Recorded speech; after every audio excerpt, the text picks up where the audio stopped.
السلام علیکم۔ Class 10th کے لیے عزیز طلبہ، آج کا سبق ہے شاد عظیم آبادی۔ شاد عظیم آبادی کی پیدائش ہے 1846 عیسوی اور وفات ہے 1927 عیسوی۔ اگر ہم ان کے احوال کے بارے میں لکھیں گے تو مکمل لکھیں گے، بس تھوڑا سا لکھا ہے۔ آتے ہیں ان کی غزل کی طرف۔ ان کی غزل کیا ہے؟ پہلی غزل ہے ان کی، ڈھونڈو گے اگر ملکوں ملکوں، ملنے کے نہیں نایاب ہیں ہم۔ تعبیر ہے جس کی حسرت و غم، آئے ہم نفسو وہ خواب ہے ہم۔ شاعر کہتا ہے کہ جب ہم اس دنیا میں نہیں آئیں گے، ایک وقت ایسا آئے گا جب ہم اس دنیا میں نہیں رہیں گے تو تم لوگ ہمیں ملکوں ملکوں ڈھونڈو گے، گلیوں گلیوں ڈھونڈو گے، اور مگر ہم کسی نایاب شے کے مانند ہاتھ نہیں آئیں گے۔ ہم ایک ایسی چیز کی طرح ہو جائیں گے جو آسانی سے ملنے والی نہیں ہے۔ اور تعبیر ہے جس کی حسرت و غم، تعبیر جو خواب دیکھے جاتے اس کی تعبیر ہے، وہ خواب ہیں ہم۔ آخر میں شاعر نے آخر میں کہا ہے کہ خواب، کہ ہم ایسے خواب کی طرح ہیں کہ جس کی تعبیر صرف حسرت ہے، نا امیدی ہے، غم ہے۔ سوائے حسرت اور نا امیدی کے کچھ ہاتھ نہیں آئے گا۔ جب تم لوگ ہمیں تلاش کرو گے تو ہم تو ملیں گے نہیں، اور نہ ملنے کی وجہ سے تمہارے ہاتھ نا امیدی آئے گی، حسرت آئے گی، غم آئے گا۔ ٹھیک ہے؟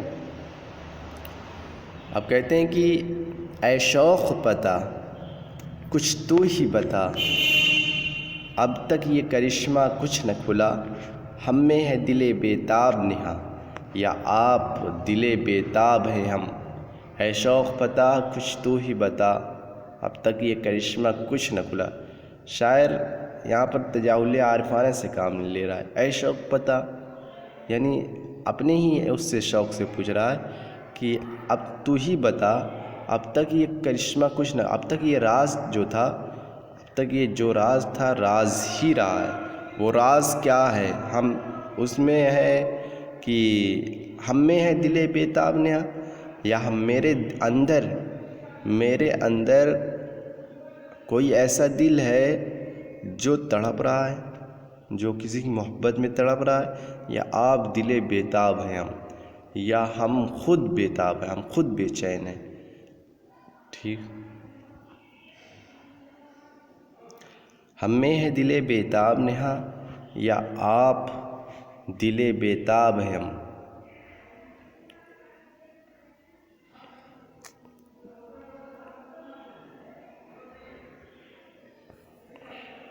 اس شعر میں شاعر نے صنف تجاہل عارفانہ سے کام لیا۔ اس سے مراد یہ ہے کہ جان بوجھ کر انجان بن جانا۔ تجاہل عارفانہ جان بوجھ کر انجان بن جانا۔ شاعر تو جانتا ہے کہ وہ خود کسی کے عشق میں مبتلا ہے، مگر اس کیفیت کو دل کی بیتابی سے ظاہر کر رہا ہے۔ یعنی شاعر خود تو بیتاب ہے، مگر یہ سمجھتا ہے کہ میرا پورا وجود بیتاب نہیں ہے، صرف دل بیتاب ہے۔ چلیے اگلے شعر۔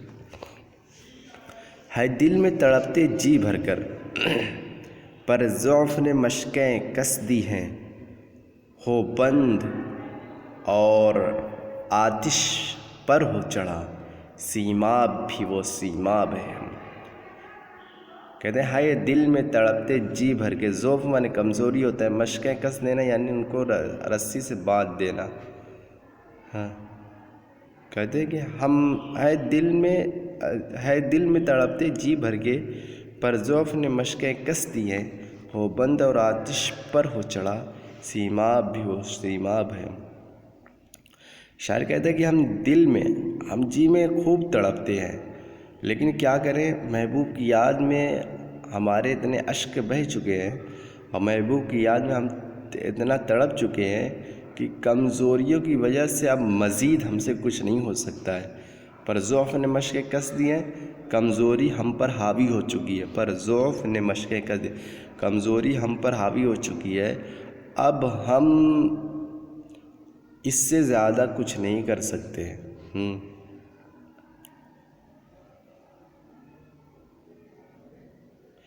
پھر اس کے بعد شاعر نے کہا کہ ہو بند اور آتش پر ہو چڑھا، سیماب بھی، وہ سیماب پارا کہتے ہیں جو تھرمامیٹر بخار ناپنے کے لیے آلہ ہوتا ہے، اس کے اندر جو پارا ہوتا ہے جو چڑھتا ہے وہ پارا کہلاتا ہے، سیماب اس کو کہتے ہیں اردو میں۔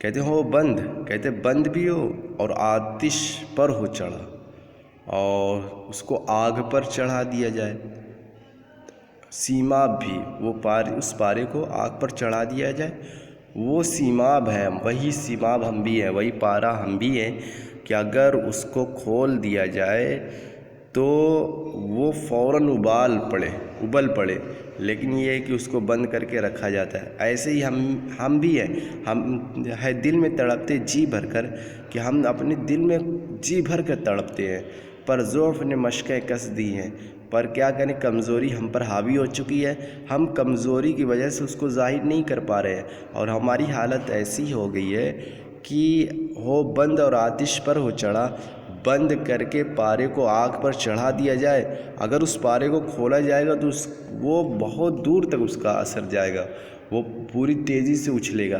وہی حال ہمارا بھی ہے کہ ہم بھی اسی پارے کی طرح ہیں اور بند کر کے رکھے گئے ہیں۔ اب کہتے ہیں کہ میں حیرت و حسرت کا مارا خاموش کھڑا ہوں ساحل پر، دریائے محبت کہتا ہے آ، کچھ بھی نہیں پایاب ہیں ہم۔ میں حیرت و حسرت کا مارا، کہتے ہیں کہ کچھ لوگ عشق کے راستے میں ہچکچاتے ہیں، کچھ لوگ عشق کے راستے میں ہچکچاتے ہیں، وہ سوچتے ہیں کہ پتہ نہیں کیا ہوگا۔ تو خود شاعر نے ایک اپنی مثال بیان کی ہے کہ میں حیرت و حسرت کا مارا، کہ میں حیرت مانے تعجب ہوتا ہے، حسرت مانے نا امیدی ہوتا ہے۔ میں حیرت و حسرت کا مارا، میں تعجب اور نا امیدی کے ساتھ دریا کے اس پار خاموش کھڑا ہوں ساحل پر، دریا کے کنارے کھڑا ہوں کہ پتہ نہیں کیا ہوگا، اس راستے میں ہو سکتا ہے مصیبتیں آئیں، پریشانیاں آئیں، بدنامیاں ہوں۔ تو خود دریائے محبت کہتا ہے آ، محبت کا دریا کہتا ہے کہ تم آؤ، اس کے اندر چھلانگ لگا دو، کچھ بھی نہیں پایاب ہے ہم تو ایسے ہیں۔ دریائے محبت کہتا ہے کہ آؤ اور چھلانگ لگاؤ، کچھ بھی نہیں پایاب ہے ہم۔ یہ محبت کا دریا ایسا ہوتا ہے کہ اس کے اندر سے آدمی چل کر نکل سکتا ہے۔ جو لوگ سمجھتے دریائے محبت کہتا ہے کہ آؤ اور مجھ میں چھلانگ لگا دو، کیونکہ اس میں سے چل کر جایا جا سکتا ہے، ٹھیک ہے۔ کہتے ہیں کہ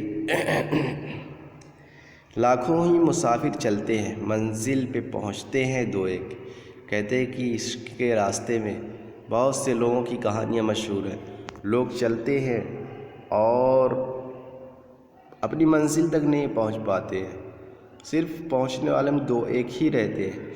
تو شاعر کہتا ہے اے اہل زمانہ قدر کرو، کہتے ہیں اے اہل زمانہ، اے زمانے والے تم میری قدر کرو، نایاب نہیں کامیاب ہے۔ ہم ہی وہ ہیں جو اپنی منزل تک کامیابی کے ساتھ پہنچ گئے ہیں، نایاب نہیں۔